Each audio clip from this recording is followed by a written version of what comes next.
காய்நெல் அறுத்து கவளங்கொளினே மா நிறைவு இல்லதும் பன்னாட்கு ஆகும். அதாவது மா என்றால் ஒரு சிறிய அளவு வயல். மா என்பது ஒரு ஏக்கர்ல 1/3 அந்த அளவு, சிறிய அளவு தான் அந்த வயல் இருக்கிறது. அந்த அளவு வயலிலே விளைகின்ற நெல்லை அறுவடை செய்து அதை அரிசியாக்கி அதை உணவாக சமைத்து அதை கவளமாக உருட்டி யானைக்கு கொடுத்தால் அது யானைக்கு பல நாட்களுக்கு உணவாகும். 100 செரு ஆயினும் தமித்து புக்கு உணினே வாய் புகுவதனினும் கால் பெரிது கெடுக்கும். அப்படி உணவாக நாம் உருட்டி கவளமாக கொடுக்காமல் யானையை அந்த வயலில் மேய விட்டால், அது 100 வயல்களாக இருந்தாலும் அங்கே யானை போய் மேய்ந்தால் அது உண்ணுவதை விட அது காலால் மிதிக்கப்பட்டு அழிகின்ற நெல் பயிர்கள் தான் அதிகமாகும். ஆகவே அறிவுடை வேந்தன் நெறி அறிந்து கொளினே கோடியாத்து நாடு பெரிது நந்தும். வேந்தன் அறிவுடையவனாக இருந்து எப்படி வரி விதிக்க வேண்டும் என்ற நெறிகளை தெரிந்து வரியை விதித்தால் நாடு கோடிக்கணக்கிலே பொருள்களை கொடுத்து வளர்ச்சி அடையும். மெல்லியன் கிழவன் ஆகி வைகளும் வரிசை அறியா கல்லன் சுற்றமோடு பரிவிதவை எடுக்கும் பிண்டம் நச்சின் யானை புக்க புலம்போல தானும் முன்னான் உலகமும் கெடுமே. அப்படி இல்லாமல் முறையாக வரி விதிக்காமல் வன்முறையை பயன்படுத்தி வரியை திரட்டினால் அந்த அரசன் அறிவில் குறைந்தவன் ஆகவான். அப்படி அவன் அறிவில் குறைந்தவனாகி அவனுடைய ஆட்களை வைத்து வரியை திரட்டினால், மக்களை துன்புறுத்தினால் அதனால் நாடு அழியும், மக்களுக்கு நன்மை இல்லை என்று அறிவுரை கூறுகிறார்.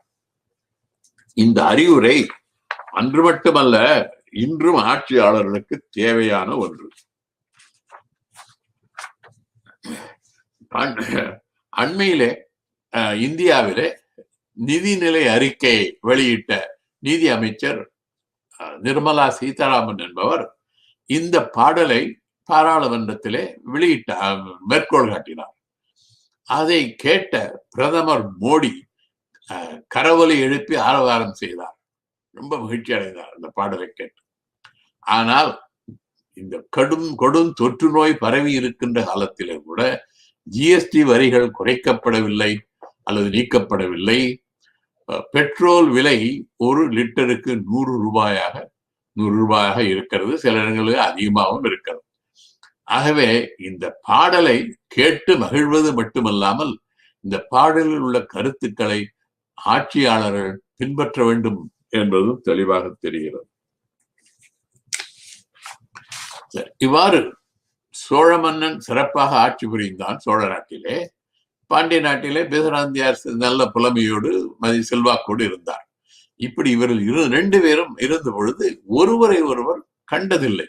இருந்தாலும் பிசிராந்தியாரை பற்றி கோப்பெருஞ்சோழன் கேள்விப்பட்டிருக்கிறான். கோப்பெருஞ்சோழனுடைய ஆட்சி திறமை, அறிவு, புலமை இவற்றை பற்றி பிசிராந்தியாரும் கேள்விப்பட்டிருக்கிறார். ஒருவர் நேரில் சந்திக்காமலே, பார்க்காமலே, பழகாமலேயே நண்பர்களாகிவிட்டார்கள். மிகுந்த நட்புடையவர்களாக இருந்தார். இவருடைய நட்பு ஒரு சிறந்த நட்புக்கு எடுத்துக்காட்டாக கருதப்படுகிறது. இது போன்ற நட்பைத்தான் வள்ளுவர் உணர்ச்சி பழகுதல் வேண்டா, உணர்ச்சிதாம் நட்பாம் கிழமை தரும் என்கிறார். அதாவது 2 பேர் நண்பர்களாக இருக்க வேண்டுமானால் அவர்கள் அடிக்கடி நேரிலே சந்தித்து பேசி பழக வேண்டும் என்ற தேவை இல்லை. அப்படி பழகாமலேயே அவர்கள் நண்பர்களாக இருக்க முடியும். அது சிறந்த நட்பு. அப்படி இருந்த நட்பினாலே பல உரிமைகள் உண்டு என்று சொல்லுகிறார். நட்பை பற்றி கூறுகின்ற பொழுது அரிஸ்டாட்டில் என்ற கிரேக்க தத்துவ ஞானி நட்பை 3 விதமாக பிரிக்கிறார். ஒன்று மகிழ்ச்சிக்கான நட்பு. அதாவது ஒருவரோடு நண்பராக இருக்கும் பொழுது அந்த நட்பினாலே மகிழ்ச்சியாக இருக்க முடியுமா, கூடி கழிக்க முடியுமா என்ற சிந்தனையோடு நட்பாக இருப்பது மகிழ்ச்சிக்கான நட்பு. மற்றொன்று பயன் கருதிய நட்பு. ஒருவரோடு நட்பராக இருக்கும் பொழுது அதனால என்ன பயன் இல்லாவிட்டால் அந்த நட்பு முறிந்துவிடும். அத்தகைய நட்பு பயன் கருதிய நட்பு. இந்த பயன் கருதிய நட்பும் மகிழ்ச்சிக்கான நட்பும் சிறந்த நட்புகள் அல்ல. அன்பின் அடிப்படையிலே தோன்றி அறம் சார்ந்த நட்பு தான் உயர்ந்த நட்பு, சிறந்த நட்பு.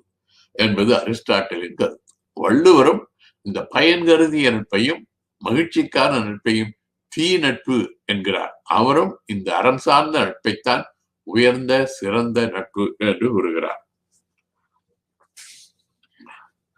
இக்காலத்தில் தொழில்நுட்பத் துறையிலே வளர்ச்சி அடைந்திருப்பதால் அலைபேசி, தொலைபேசி மற்றும் சமூக வலைத்தளங்கள் இவற்றினாலே வேறு வேறு ஊர்களிலோ அல்லது வேறு வேறு நாடுகளில் இருப்பவர் கூட ஒருவரோடு ஒருவர் நண்பராக இருக்க முடியும். ஆனால் 2000 ஆண்டுகளுக்கு முன்பு சோழ நாட்டிலே இருந்த கோப்பெருஞ்சோழனும் பாண்டிய நாட்டிலே இருந்த பிசாந்தியாரும் நண்பர்களாக இருந்தார்கள், அதுவும் நெருங்கிய நண்பர்களாக இருந்தார்கள் என்பதுதான் நமக்கு வியப்பை அளிக்கிறது. வள்ளுவர் உணர்ச்சி பழகுதல் வேண்டா, உணர்ச்சிதான் நட்பாம் கிழமை தரும் என்று கூறினார். அந்த குரலிலே அந்த நட்பினாலே சில உரிமைகள் உண்டு என்கிறார். அதுபோல தன்னுடைய உரிமையை, அந்த நட்பினாலே வரக்கூடிய உரிமையை எடுத்துக்கொண்டு பிசிராந்தியார் ஒரு செய்தியை சொல்கிறார். அந்த அன்னப்பறவை என்ற ஒரு பறவை இருக்கிறது, ஒரு அன்னப்பறவை, அது ஒரு ஆண் அன்னப்பறவையை பார்த்து உரிமையோடு ஒரு செய்தியை சொல்லுகிறார். அது ஒரு நல்ல பாடல். அந்த பாடலை பார்ப்போம். குமரியம் பெருந்துரை ஐரை மாந்தி வடமலை பேருவை ஆயின். அதாவது அன்னச்சேவலே, அன்னச்சேவல் என்றால் ஆண் அன்னப்பறவை.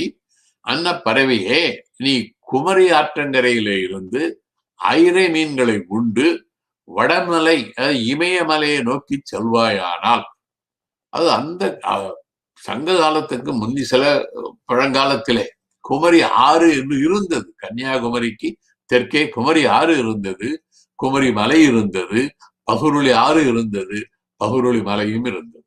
அவையெல்லாம் கடலால் கொள்ளப்பட்டன. ஆகவே குமரி ஆற்றங்கரையில இருந்து ஐரை மீனை உண்டு நீ வடமலைக்கு இமயமலை நோக்கி செல்வாயானால் இடையது சோழ நன்னாட்டு படினே. நீ வழியில செல்லுகின்ற வழியிலே சோழ நாடு இருக்கும்.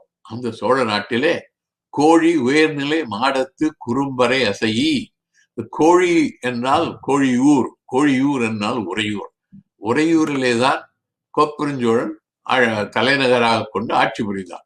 ஆகவே நீ இந்த செல்லுகின்ற பொழுது சோழ நாட்டுக்கு செல்லுவாய், சோழ நாட்டுக்கு செல்லுகின்ற போது உறையூருக்கு செல்லுவாய். அந்த உறையூருக்கு செல்லுகின்ற பொழுது அங்கே உயர்நிலை மாடங்கள், பெரிய மாட மாளிகையில அரசன் இருப்பான், கோப்பெருஞ்சோழன் இருப்பான். அங்கே வாயில் விடாது கோயில் புக்கு, அது வாயிலை கடந்து, வாயில் காவலர்களையும் வாயிலையும் கடந்து கோயில் புக்கு, கோயில் என்றால் அரசன் வாழ்கின்ற இடம், அங்கே சென்று எம் பெருங்கோ கிள்ளி கேட்க இரும்பிசி ராந்தை அடியுரை எனினே. அது அவனுடைய இந்த கோப்பெருஞ்சோழனுடைய காதிலே கேட்குமாறு இரும்பிசிர் ஆந்தை அடியுரை எனினே. நீ நான் பெருமைக்குரிய பிசிராந்தையாருடைய அடிமை அடியேன் என்று சொன்னால், அதை என் பேரை சொல்லு. நீ என் பேரை சொன்னா மாண்டனின் இன்புறு வேடை அணிய தன் நண்புறு நன்கலம் நல்குவன் நினைக்கே.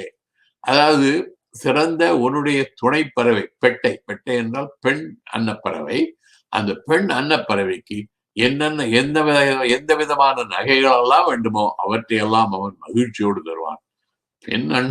பெண் அன்னப்பறவைக்கு நகைகள் வேண்டியதில்லை, உரிமையை சொல்லுகிறான். என் பேரை சொல்லு, உனக்கு எது வேண்டுமானாலும் அரசன் கொடுப்பான் என்று தன்னுடைய உரிமையோடு கூறுகிறான். அதுதான் இந்த பாடலுடைய சிறப்பு.